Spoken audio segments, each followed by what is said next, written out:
Hola, buenos días o buenas tardes, dependiendo desde donde nos escuchéis. Bienvenidos a un nuevo webcast de Casa Asia, el último del mes de abril. Este mes hemos tratado temas de Corea, de Afganistán, del Pacífico, de China, y vamos a terminar con Japón y con un tema muy interesante sobre la picaresca y el Edo japonés, similitudes y diferencias. Tenemos también un gran interés por acercarnos a la historia a través de la literatura y para hablar de este tema contamos con Uriol Corcolcho Arias, que es filólogo, investigador literario, escritor, profesor de literatura en Tokio, desde donde nos habla. Es lo bueno que tiene esta nueva, un poco impuesta ola de hacer todo online, ¿no? Que podemos hacer este tipo de conferencias online con gente en todas partes del mundo. Y nada, tenemos hoy la suerte de contar con Uriol, que nos va a hablar de este tema tan desconocido y yo creo que también tan interesante. Así que sin más, le voy a dar la palabra. Recordar que podéis hacer vuestras preguntas a través del chat. Si Uriol quisiera interactuar con todos los presentes, pues podéis contestar a través del chat y nada, al final todas las preguntas que lleguen a través del chat, pues los últimos 15 minutos, 15-20 minutos, pues podemos empezar un diálogo y enriquecer esta conferencia, que seguro que será muy, muy interesante. Así que sin más, no me enrollo más. Uriol, cuando quieras, la cámara es tuya. Adelante. Muy bien. ¿Qué tal? Encantado. Primero, muchas gracias por atenderme y por dejarme estar aquí con vosotros. En efecto, tienes razón. Esto del Zoom es fenomenal porque ahora que estamos con la pandemia, que el mundo ha cambiado de esta manera y tenemos que buscarnos la vida, ¿no? Como para entretenernos un poco, nos va fantástico poder hablar desde la distancia de cosas como literatura. Al menos vamos a salir un poco más cultos de todo esto. En efecto, sí, ¿no? Estaría bien. Los mejores no lo sé, pero un poco más cultos por lo menos estaría bien. Comentaba Rafael, el compañero, que voy a intentar interactuar. En efecto, podéis preguntarme lo que queráis mientras yo esté haciendo la ponencia y después al final voy a contestar preguntas, pero también os voy a ir preguntando cosas para que no sea tan aburrido, ¿no? Porque para que no sean 40 minutos de yo hablando y vosotros escuchando. A ver, yo antes de empezar sí que dejaría un poquito claro. Más que nada, yo estoy seguro de que hay estudiantes, hay amateurs, hay neófitos. Yo tampoco voy a ir a lo muy técnico porque tenemos 40 minutos para hablar de dos géneros que son muy potentes. Pero antes de empezar, me gustaría dejar un poco claro, que lo hablaba con Rafa el otro día, lo que es el historicismo, ¿no? Yo le definía, más que nada, para romperlo hoy. Y yo me acuerdo cuando, siempre lo explico de la misma manera, ¿no? Cuando yo iba al instituto, como nos explicaban la historia en el colegio de una manera tan lineal e intentaban poner toda la historia de la humanidad en un semestre, yo me acuerdo que siempre veía la historia como si fuera una línea, ¿no? Como si alguien se fuera a dormir con un laúd en la época medieval en una casa de piedra y la mañana siguiente se despertara con un clavicordio en casa, ¿no? Como si hicieran así y las etapas fueran cambiando. Esto se llama historicismo. Y esto es lo que en literatura intentamos destruir un poco para entender cómo fueron las épocas de los géneros que vamos a hablar. Es importante porque el historicismo invisibiliza mucho, sobre todo culturas como la japonesa, ¿no? Cuando uno escucha picaresca japonesa y no sabe nada de ukiyo-zoshi, por ejemplo, se está invisibilizando. Y eso es por el historicismo, ¿no? Entonces, antes de empezar, me gustaría que esto quedara muy claro y vamos a intentar romper un poco esta manía académica de poner la historia como una línea. Tenemos que imaginarnos las épocas como si las estuviéramos viviendo en ese presente. ¿De acuerdo? Y dicho esto, podemos empezar. Todo empezó con... Sí, todo empezó... Yo me planteé esto cuando estaba haciendo la tesis para mi universidad, que yo estudié filología, y Entonces, yo tenía una duda, no sabía de qué hacerlo, pero viviendo en Japón me di cuenta de que todo el mundo desde España estaba todo el rato hablando de ukiyo-zoshi como si fuera picaresca y eso me impactó mucho, ¿no? Entonces decidí buscar un poco, indagar bueno, el por qué el ukiyo-zoshi ha sido visto como picaresca desde el mercado español. Buscando, encontré por internet estas frases que veis aquí, que básicamente lo que vienen a decir es que Saikaku, que es el primer escritor picaresco, perdón, del ukiyo-zoshi, las obras de Saikaku se consideran cercanas al Don Juan, incluso más que al Genji Monogatari, y eso ya es una frase bastante bestia, y la primera obra de Ihara Saikaku, la que se llamaba Koshoko Ichidai Otoko, bueno, se describe en muchos manuales, como vemos aquí en el de Hibet, se describe como una novela picaresca erótica.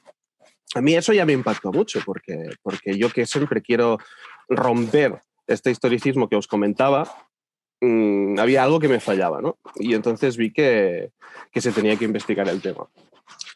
Lo que es primordial para entender cómo son los géneros es fijarnos un poco en el contexto social. Es decir, toda literatura viene a ser la expresión de un contexto social, toda arte. Entonces, lo que es muy importante es ver cómo era esa época para entender la literatura. Vayamos primero a la picaresca. Necesitamos el contexto social. Entonces, lo importante, lo que decía, para vivir el presente, o sea, para vivir el pasado como si fuera nuestro presente, para romper con el historicismo que os comentaba, es muy importante ver el contexto social en el cual surgieron estos géneros. El de España, concretamente, el contexto donde se formó la picaresca, que es el género que nos interesa, tenemos que tener en cuenta que fue un tiempo de rotura con el anterior. Es decir, todas las épocas son una rotura de la época anterior y la historia siempre es pendular. ¿Qué pasó? Tenemos unos cuantos puntos. La sociedad del siglo de oro y más tarde del barroco estaba rompiendo con la sociedad anterior, por lo cual hubo un gran éxodo del campo a las ciudades. Tenemos que imaginarnos las ciudades llenas de gente y los campos con muy poca gente, porque entonces el centro neurálgico eran las cortes. ¿De acuerdo? Lógicamente, si la gente se va del campo, si la mano de obra se va del campo, se va a las ciudades, aparecen nuevas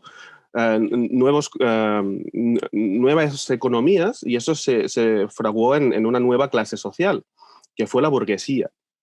Esto nos interesa, por mucho que parezca algo muy teórico, nos interesa porque precisamente gracias al surgir la burguesía se crearon los barrios del pecado. Es decir, cuando alguien tiene dinero y ya tiene la supervivencia asegurada, empiezan a salir las necesidades de caprichos libidinosos y por eso se crean los barrios del pecado y también los estratos sociales más bajos, ¿no? Como ladrones, prostitutas, etc.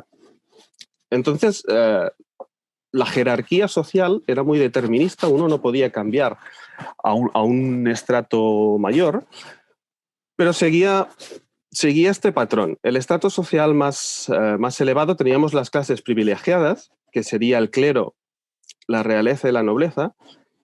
Y fijaros aquí que el clero lo he puesto antes que la realeza, y no es un error, es que realmente muchas veces el clero tenía más el poder de facto que no la realeza, ¿no? Que era más simbólico. Como estado llano, teníamos a la burguesía, que ya estaba casi subiendo al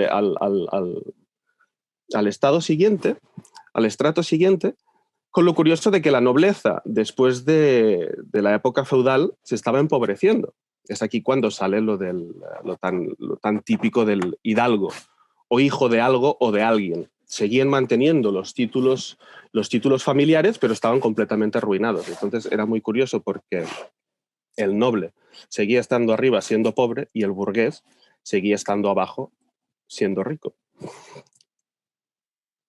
Y el pueblo llano.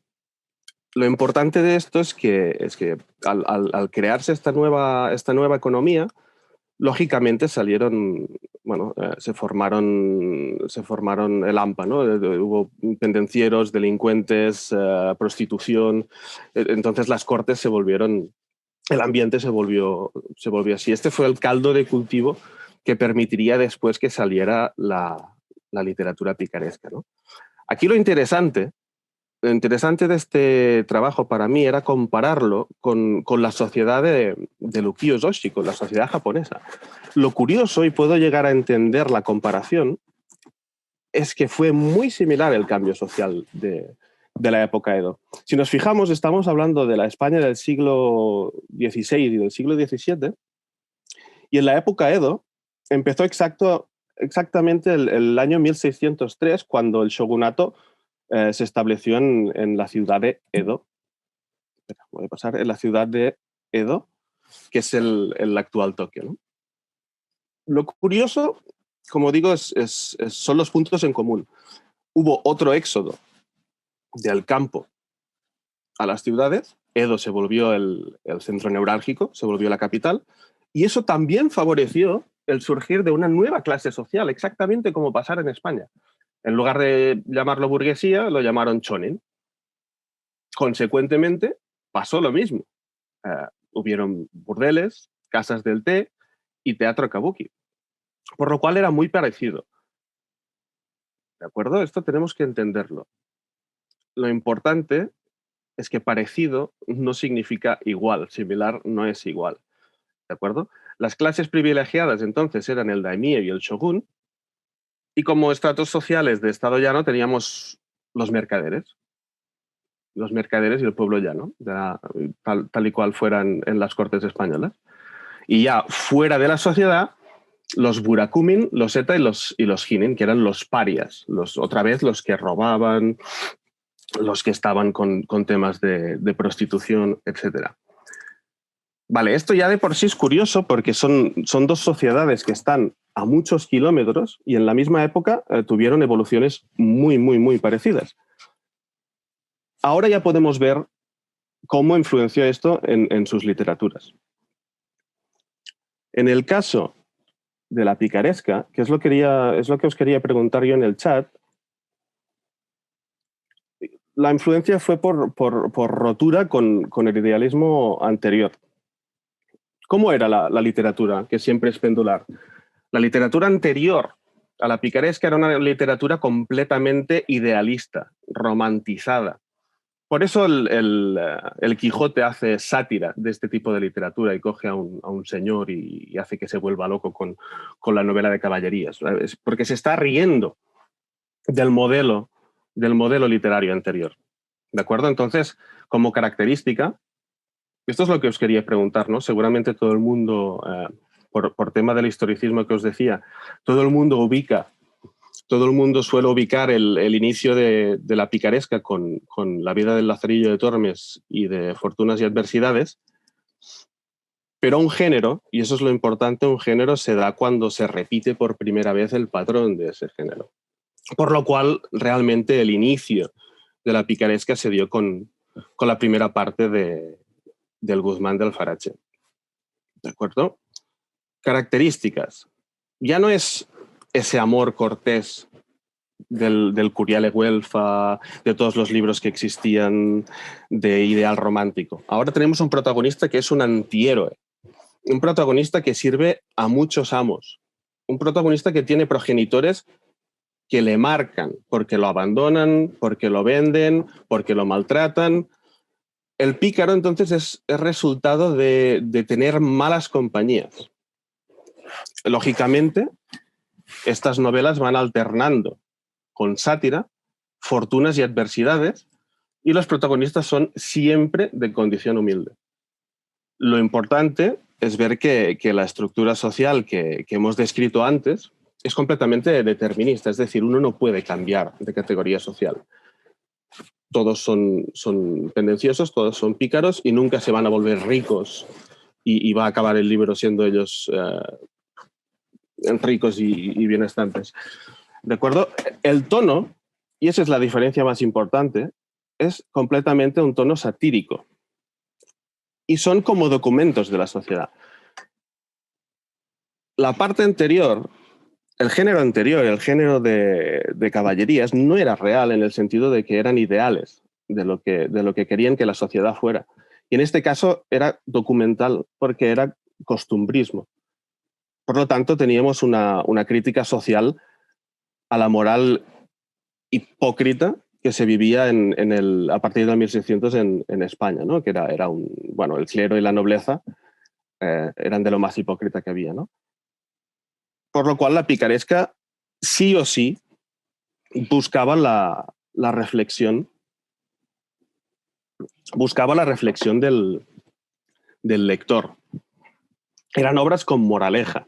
Por ejemplo, cuando Cervantes escribió las novelas ejemplares, influenciado por todo esto que estábamos diciendo, con su rinconcete y cortadillo, con la gitanilla, lo que hizo es moralizar, explicar y dar moralejas a la gente que necesitaba sí o sí una válvula de escape en una España que ya empezaba a ser decadente. Ya no era la España inmortal de Felipe II y Felipe III, era una España ya que estaba en decadencia en el barroco. Entonces la gente necesitaba esa válvula, ¿no? La válvula que suponía la sátira, el reírse del que está por encima.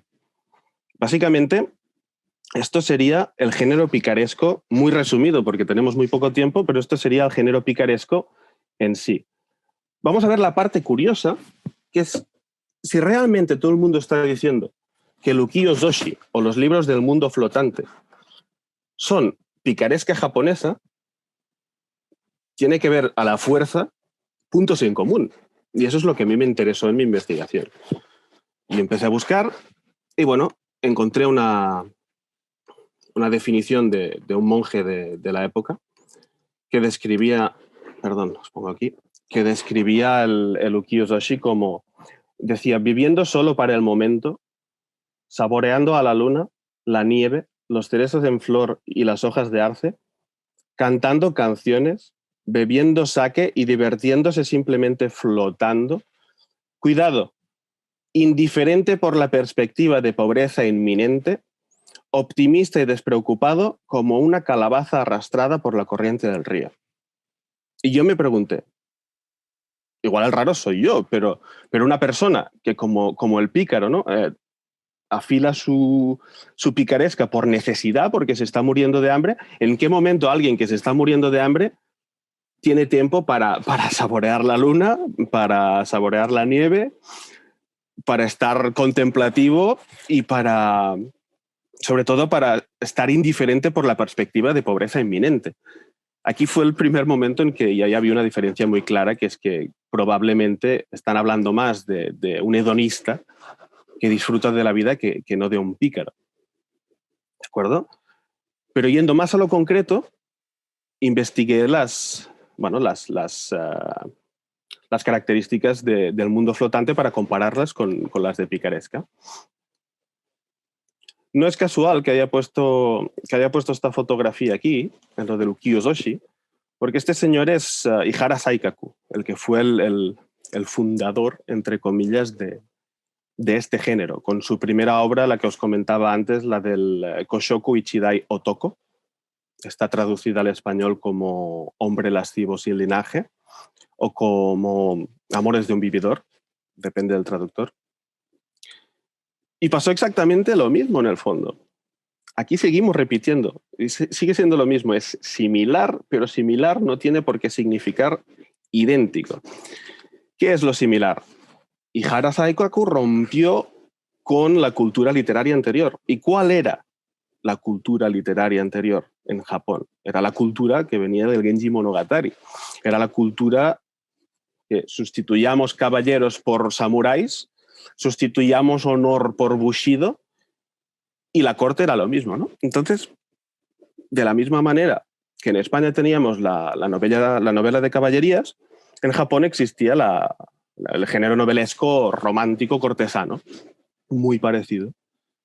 Y Saikaku, con el Koshoku Ichidai Otoko, hizo lo mismo que hicieron con la picaresca en su momento. Sí, es verdad que el protagonista suele ser un antihéroe, pero cuidado, aquí tenemos la primera diferencia. No hay un servicio a varios amos. Es decir, pongamos por ejemplo el Lazarillo, que es el ejemplo que todos tenemos en la cabeza. El Lazarillo era pobre y el Lazarillo agudizaba su ingenio porque los amos que tenía eran crueles con él.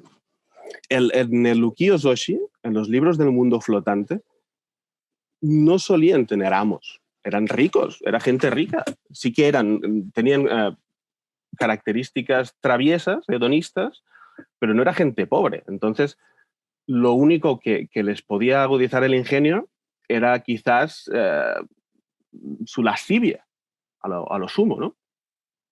También los progenitores marcan al protagonista. Tampoco es el caso. Muchos de los protagonistas del Ukiyo-Zoshi son hijos de mercaderes, es decir, son hijos de la burguesía japonesa, son hijos de chonin, por lo cual serían más hidalgos que no pícaros en este sentido.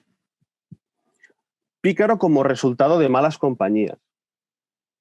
Tampoco se daría el caso porque es que en el fondo en el Ukiyo-Zoshi las malas compañías son ellos mismos. Son ellos los que influencian con su hedonismo a todo el que está a su alrededor, perjudicándole normalmente.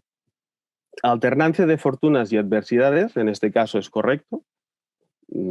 Las situaciones van alternando y tienen desgracias y tienen fortunas dependiendo de lo grande que sea lo malo que estén haciendo. Otra vez, protagonista de condición humilde, en absoluto.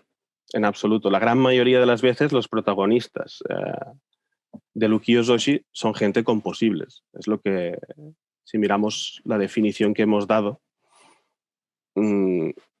alguien con una vida contemplativa no puede ser alguien que es extremadamente pobre. Por lo tanto, suele ser gente con posibles, gente que no se va a morir de hambre ahora mismo, ¿no?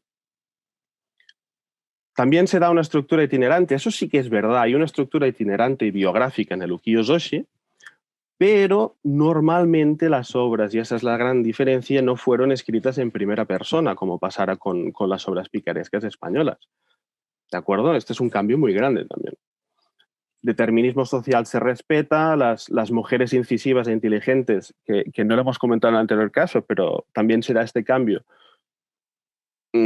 siguen siendo iguales, es decir, tanto en el amor cortesano español de las caballerías como en el amor cortesano japonés, la mujer era esa dama inservible y débil que debía ser protegida, y eso cambió con la picaresca y con el Ukiyo-Zoshi.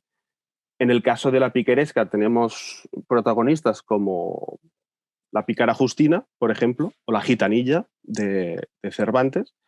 Y en el caso de Ukiyo-Zoshi, después de escribir el Koshoko Ichidai Otoko, el hombre lascivo sin linaje, escribió Saikaku Koshoko Ichidai Onna, que es lo mismo pero con una chica, ¿no? Una mujer, la historia de una mujer lasciva amorosa. En fin, en ambos casos seguía siendo una literatura con un tono satírico, es decir, la rotura de Saikaku fue mucho más notable en este aspecto que la española. La española tuvo una progresión, pero Saikaku sí que cambió completamente con el estilo que venía ya desde el Genji Monogatari. El idioma era muy, muy, muy satírico y estaba marcado por el costumbrismo. Era una descripción de la sociedad tremenda basada en criticar otra vez la doble moral que tenía el clero, que eran los bonzos en ese momento, y que tenía la nobleza, que tenía la nobleza Edo. Y al final, aunque la reflexión del autor, aunque la reflexión del lector forzosamente existía como algo secundario.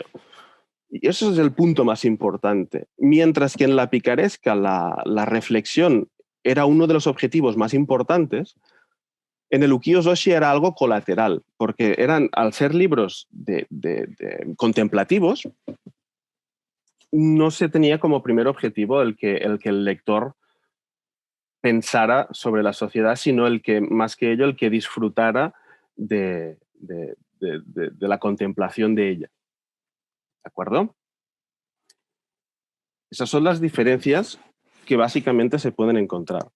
Entonces yo aquí me pregunté, ¿cómo es posible, cómo puede ser que dos sociedades a 10.000 kilómetros de distancia en el 1600, aunque ya veamos que sean diferentes, tengan estas similitudes, como puede ser que los personajes por ejemplo, del Koshoku Ichida Yotoko, el Yonosuke y el Guzmán de Alfarache, tengan características tan similares, que ya hemos visto que no iguales.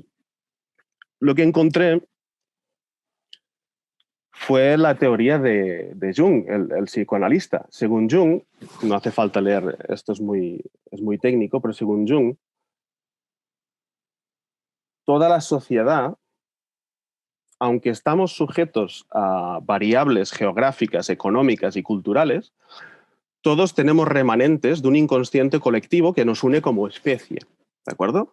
Por eso se dan los mismos patrones en personajes con tanta distancia geográfica. A eso lo llamó arquetipos, ¿de acuerdo? Y lo curioso de los arquetipos es que no solo los tenemos en Japón, con lo que hemos comentado ahora, y en España. Ya teníamos casos en la mitología y en la literatura previa. El arquetipo que Jung encontró para justificar el personaje travieso más que pícaro, porque pícaro se acuñó en el Siglo de Oro, el arquetipo es el del trickster, el del engañoso, ¿no? Fijémonos como todas las mitologías tienen un personaje que es fundamental para ser el motor de la narración y de la acción, que siempre es alguien que está desafiando a la autoridad divina o a la autoridad social. Es alguien que hace trucos, que engaña, es un engañador. En la mitología teníamos casos como el de Loki en la escandinava, como Hermes en el caso de la mitología griega, los zorros en la mitología nativoamericana, que son engañosos, los cuervos, o en el caso de India, pues personajes como Krishna o Eshu. Pero incluso, como es normal, cuando se cuaja en la cultura, la literatura, pasamos de la mitología, pasamos del mito al lenguaje escrito. Y también en el lenguaje escrito hubo precedentes de realismo y de sátira más que de picaresca, ¿no? Tenemos el Satiricón, tenemos el Asno de Oro, la Danza de la Muerte, los textos medievales del Roman du Renard, tenemos el Fabliaux. Y es interesante ir viendo cómo el mismo patrón se iba repitiendo. Que sí, que después, con nuestro barroco, llegaríamos a hacer de lo pícaro algo muy nacional, pero este es precisamente el punto historicista que os decía. Es muy etnocéntrico, es mirar las otras sociedades desde el filtro de tu propia nacionalidad o de tu propia etnia. Y eso invisibiliza. Y es algo más que nada comercial. Es decir, probablemente en los 80, cuando se tradujeron las obras de Ihara Saikaku, de Ukiyo Ozoshi, si hubieran puesto que eran obras de Ukiyo Ozoshi, no las habría comprado nadie. En cambio, al hacer el etnocentrismo, al hacer el historicismo de igualar las cosas similares y decir que eran iguales, consiguieron una cantidad de ventas más elevada. Y ese fue el punto de todo esto, ¿no? Entonces yo como conclusión diría, para mí, que la etiqueta de la picaresca japonesa, para mí, desde mi punto de vista, se tiene que revisar. Se tiene que revisar porque desde los años 80, con las traducciones de Antonio Cabezas y de Fernando Rodríguez Izquierdo, esta etiqueta ha quedado ya puesta. O sea, si nosotros vamos a la Casa del Libro y queremos comprar cualquier obra de Ukiyo Ozoshi, en la contraportada pondrá que son obras de picaresca japonesa. Y por lo que hemos visto hoy, muy rápido, porque no nos da para extendernos más el tiempo que tenemos, pero por lo que hemos visto hoy, son similares, pero no iguales. Entonces, ¿qué pasa? que cuando se acuñó esta etiqueta en España, los manuales de literatura de todo el mundo, como Occidente y Oriente, están tan separados culturalmente, desde Occidente, en todas las lenguas, en francés, en italiano, en inglés, empezaron a hacerse manuales de literatura que repetían y repetían y repetían constantemente que el ukiyo-zoshi era picaresca japonesa. Y esto es por culpa de la otredad. Y eso es lo que me gustaría preguntaros ahora cuando acabemos. ¿Qué opináis? Si realmente picaresca japonesa es algo que es lícito o no es lícito, o si lo revisaríais, o si no lo revisaríais. Y también es interesante que contéis en el chat cómo vivisteis este historicismo en el colegio, ¿no? Porque hasta donde yo sé, si le pregunto por la picaresca a alguien, me dirá que sí, que se originó con el Lazarillo, pero más allá de esto, normalmente nadie sabe decirme más obras picarescas, ¿no? Y esto es un poco una lección que tenemos que aprender, ¿no? Que no se crea un género con un solo libro. Sigo con el tema, pero me gustaría eso, ¿no? Ahora ampliarlo un poco con la gente que escucha en el chat, ¿no? Pues bueno, ya sabéis que podéis todas las preguntas que queráis ahora realizar, podéis hacerlas a través del chat. La verdad es que es muy interesante lo que mencionas, esta manera de ver el mundo siempre tan, no sé si egocentrista. Hace poco, por ejemplo, veía en la televisión por casualidad un programa donde hablaban dos historiadoras. Uh-huh. Y claro, veían el mundo, hablaban las primeras mujeres que escribieron novelas de policíacas, y solo hablaban de lo que se había hecho en Occidente, ¿no? Había una omisión, yo creo que por esta tendencia reiterada y reiterativa de ver solo lo que pasa a nuestro alrededor y no ir más allá. Por eso me parece muy, muy interesante, pues, exponer que hay una visión mucho más amplia, ¿no? Y con el tema de la picaresca, pues siempre hemos dado por hecho que la picaresca solo ha existido aquí con Cervantes o incluso con los libros que has comentado antes. Yo te quería preguntar qué es lo que ha hecho que por ejemplo, pues Cervantes sea un autor tan universal y respecto a Japón y a esta literatura. ¿Qué les ha faltado a los japoneses para conseguir esta universalidad de Cervantes? No sé si es por el hecho de la lengua, ¿no? Que bueno, el español es una lengua que lo hablan muchísimos millones más que el japonés, pero ¿qué es lo que ha hecho que sea más universal? Un tema sería efectivamente el de la lengua, porque claro, el español se habla en casi, bueno, por todo el mundo, ¿no?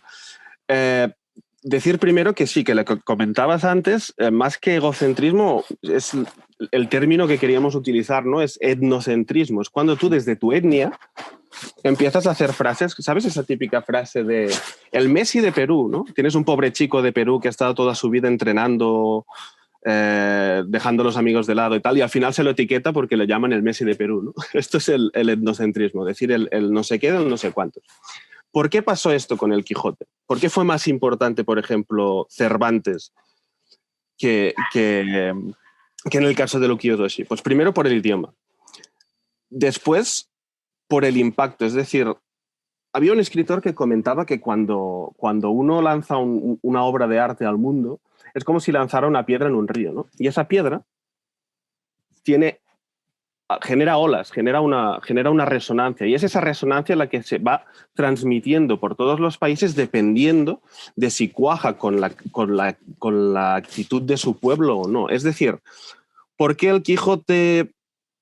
Bueno, en el caso de Cervantes, porque es el Quijote. No podemos decir que del Quijote haya trascendido mucho más que no sea el Quijote. ¿Por qué? Pues porque en Europa había la misma mentalidad. Es decir, fíjate que es que no solo fue lo que decimos del arquetipo, ¿no? No solo fue el Quijote, tenemos a Don Giovanni, tenemos a Tartufo, tenemos que sí que son un poco diferentes y van teniendo esos matices, pero es que se va repitiendo el arquetipo. Entonces eso favorece y amplifica en esa resonancia, como si fuera una piedra en un río que te digo, favorece el spread, iba a decir, el que se sale inglés, el que se expanda, ¿no? Sí, que se amplíe, que se magnifique. Sí, que se magnifique, y es que al final es una magnificación, porque tira de tópico. Al final la gente se queda con la parte del arquetipo que es más de etnia o de cultura, en este caso. ¿Sí? Pero voy mirando las preguntas. Vale. No sé si ves el chat. Sí. A ver, me alegra que su forma de hablar... Ahí tienes... Vale, muchas gracias a Atsuko. Ya sé que ha sido muy rápido, pero es que no damos para más. Dice, Paqui González me preguntaba si quizá también influyó su poca difusión a que Japón estuvo cerrado. Exacto. No es que quizás, es que seguro. O sea, Japón ha tenido una trayectoria con el exterior bastante conservadora. Incluso cuando empezó a abrirse y empezaron a venir los cristianos, recordemos esa película, ¿no?, de Silencio, los mataban a todos. O sea, que realmente ha sido una sociedad muy cerrada. Japón no se empezó a abrir de verdad no se empezó a abrir hasta la era Meiji, que sería el 1800, cuando necesitó, por tema económico, porque había tenido muchas derrotas y muchas guerras con que si Rusia, que si la Manchuria, por tema económico necesitó abrir un mercado, y aquí fue cuando finalmente empezó a abrirse. Entonces llega con 500 años de retraso en este aspecto. Por lo cual yo creo que tiene toda la razón Paqui González. Ana Alonso tiene otra pregunta para ti, muy concreta además. Dice, a ver, está siendo interesante, me encuentro leyendo el Genji, de unido, ¿eh? Si está leyendo el Genji es un libro que es muy complicado de leer, ¿eh? Muy bien. Rasgos del antihéroe licencioso, hedonista, no siempre actúa bien, sin embargo se ha hablado de una ruptura con esa literatura. ¿Formaría parte de la visión historicista o más bien la ruptura tiene que ver con el foco, ya no está tan puesto en el mundo cortesano, tal? Me resulta curioso que he visto varias comparaciones del Genji y el Quijote. Vale, pues sí, en efecto, la ruptura existe y es precisamente por lo cortesano. Que haya comparaciones entre el Genji y el Quijote es lo que decimos, vuelve a ser otra vez la necesidad comercial, que es que en el fondo es eso, es una necesidad de etiquetar las cosas para que se vendan mejor, para que tengan más visibilidad. Es lo que decía de la piedra y el río, ¿no? Imagínate que si tienes una piedra que nadie conoce, una piedra muy, muy, muy, muy, muy, muy pequeñita, no hay reverberación. Pero si tú creas una etiqueta muy rimbombante, picaresca japonesa, comparación entre el Genji y el Quijote, pues entonces estás tirando una piedra muy grande y amplificas el rango de expansión, ¿no? Y en ese caso sería lo de comparar, lo del Genji y el Quijote. No me parece, bajo mi punto de vista, una comparación lícita teniendo en cuenta en que es amor cortesano en el Genji. Sí que es verdad que los personajes pueden tener rasgos licenciosos o hedonistas, pero es que tenemos amor cortés. Al final, ¿a qué conclusión nos lleva todo esto? A que la gente sea lo que sea. O sea, dejemos de poner etiquetas a las cosas y lo de Japón es lo de Japón. Tiene su nombre, que es, bueno, pues el ukiyo-zoshi o lo que sea. Es cuando buscas comparaciones que te encuentras con eso, ¿no? De qué pasa. Sí, mira, hay otra pregunta de David, que dice, David Pardo Cosio, que dice, ¿es normal usar la identidad propia para encontrar referentes de comparación para algo totalmente diferente? Pero creo que no es de recibo hablar de ocultación del otro. Si Europa es etnicista, Asia lo es mucho más. Vivo en China, enseño español y Cervantes no es universal. Y ya, por cierto, un universal europeo, ¿verdad? Bueno, sí, no, puede ser. Es el eterno tema de que... Tendríamos que entrar en la definición. No, pero siempre pasa. Esto va muy bien. Si este chico probablemente conozca el texto de Said, si no, se lo recomiendo muchísimo, el de La Otredad. Que es que siempre, ¿por qué vemos que Occidente es Europa? ¿Por qué no decimos que América es Europa? Incluso muchas veces, ¿por qué no decimos que América del Sur es Europa, ¿no? ¿Qué es América del Sur? Mucha gente dice no es Oriente, no es Occidente, la gente no lo coloca bien. Y eso ya es eurocentrismo incluso.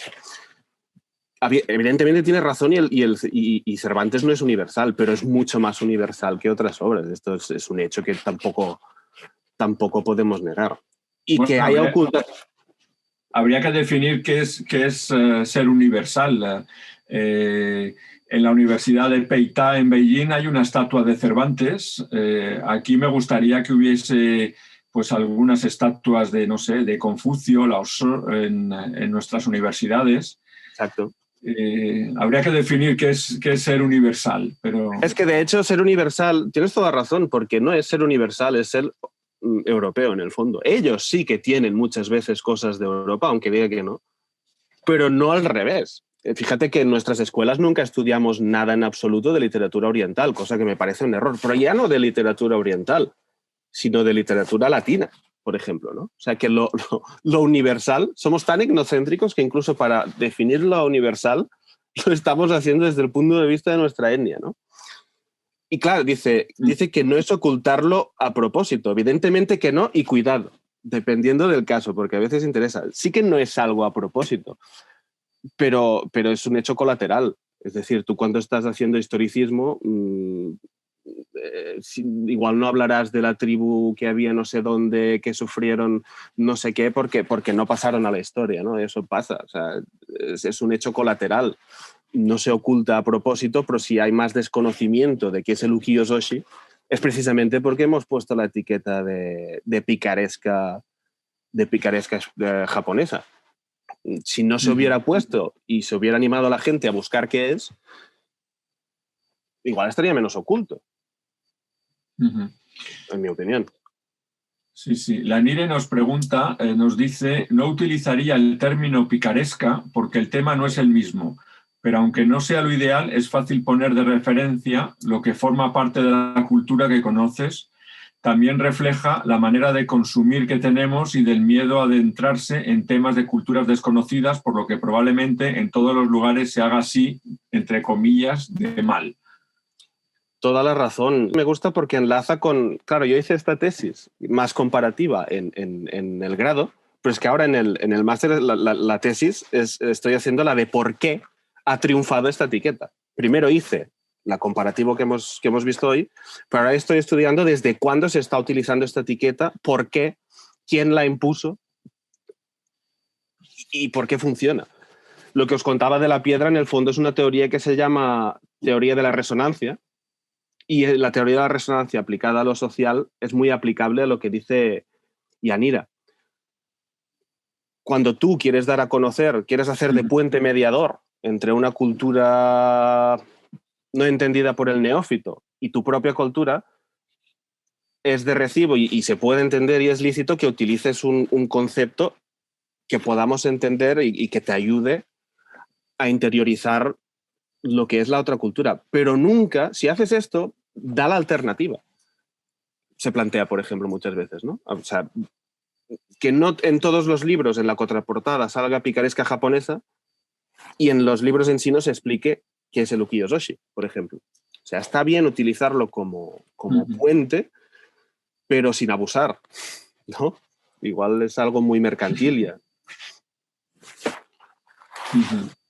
Paki nos dice, de Saikaku solo he leído Vida de una mujer amorosa y El gran espejo del amor entre hombres, y no recuerdo que cuando los estaba leyendo nunca pensé en la picaresca como género. Sin embargo, Viaje por el Tokaido de Iku Hipensa, sí que me recordó más a esta etiqueta. Estoy muy contento con esto que dice Paki, porque el segundo libro, claro, no me daba, pero el segundo libro que hablé de esto es el de Iku Hipensa, es el viaje al Tokaido. Es 200 años después, pero también dicen que es picaresca japonesa, que es como, a ver, hay 200 años de distancia entre Saikaku y Hipensa. Las historias son distintas y también, si tú buscas viaje al Tokaido, dicen que es picaresca japonesa. Y es que fíjate, si incluso no se lo dices, ella tampoco hubiese pensado en que era algo picaresco. Es que encima el tipo de sátira, y Paqui lo confirmará, es mucho más infantil. Es decir, el humor japonés, hace falta mirar solo la televisión que tienen, pero el humor japonés es bastante más inocentemente pueril, no es algo a propósito, pues bastante más básico que el humor español o la sátira española, ¿no? Entonces, este es otro de los puntos que complica el compararlo con la picaresca, porque, por ejemplo, el viaje por el Tokaido es la historia de dos viajeros que hacen una ruta por todo el Tokaido y van durmiendo en casas del té y hacen pues perrerías a las prostitutas, les hacen bromas, les esconden cosas, ¿no? Es este tipo de libro. Uh-huh. Bueno, dice Paqui, más blanco, menos cruel.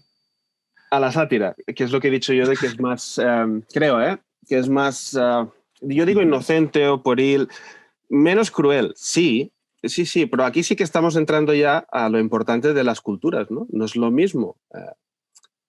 Claro, si se mira desde el punto de vista de la crueldad, igual somos más crueles los españoles, pero ese ser largo, esa crítica velada, ese juego de palabras que quevedesco, ¿no? Es muy diferente. Y bueno, sí puede llegar a ser cruel, pero son estilos simplemente diferentes. Sí, es muy inocente, claro. Uh-huh. Vale, no sé si hay alguna otra pregunta, porque ya estamos llegando al final. Sí, dice, lo curioso es que en Kioto hay una estatua dedicada a estos dos personajes. Sí. Esto comenta Paqui. Es cierto, en Kioto hay una estatua, bueno, porque de los personajes del Tokaido, porque ciertamente, a ver, es verdad, para ellos, en lo nacional, volvemos a pecar de etnocéntricos, pero para ellos, que lo viven desde dentro, fue una rotura muy, muy, muy grande, y sí que es verdad que es algo muy nacional. Es decir, Ihara Saikaku, la ruta del Tokaido, que encima la ruta del Tokaido es uno de los primeros libros de viaje que hay. Parece más un TripAdvisor antiguo, que es fantástico porque es muy costumbrista. Tú puedes ver cómo era, te daba la opinión de cada... sí, también te explicaba lo malo que hacían, pero te daba la opinión de cada sitio y de cada parada real, de sitios reales de la ruta del Tokaido. Entonces, claro, es importante. Sí, bueno, aquí también tienes estatuas de Don Quijote y Sancho Panza en prácticamente casi todas las ciudades. Sí, yo creo que es ilegal tener una ciudad y no tener una estatua de...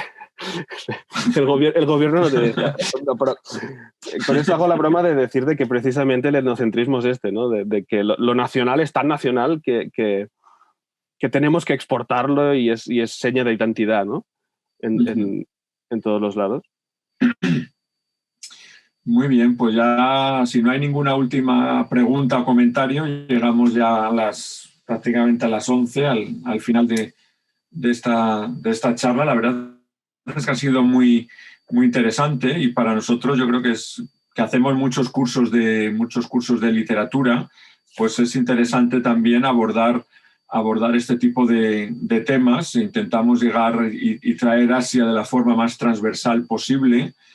Pues desde, como comentaba antes, desde el K-pop coreano, pues ahora a la literatura y en este caso comparada, ¿no? Entre la picaresca y la época Edo. Y nada, agradecerte una vez más, Uriol, esta charla y por traer a nuestra atención un tema que yo creo que merece la pena ser más estudiado. Bueno, vemos que hay gente que dice que ha disfrutado mucho escuchando. Gracias. Yo también, desde luego. Soy más investigador nada, que orador, ya os lo digo también, pero gracias. Bueno, no, la verdad es que es difícil. Tener capacidad de síntesis es un ejercicio que pocas personas consiguen. Hablamos media hora. Claro, es que es profundo el tema. Realmente hay mucho más que todo esto que hemos dicho, pero si lo que nos interesa es que se vea que es similar pero no igual, que es lo que interesa, pam. O sea, una mica... Sí. Y por esto.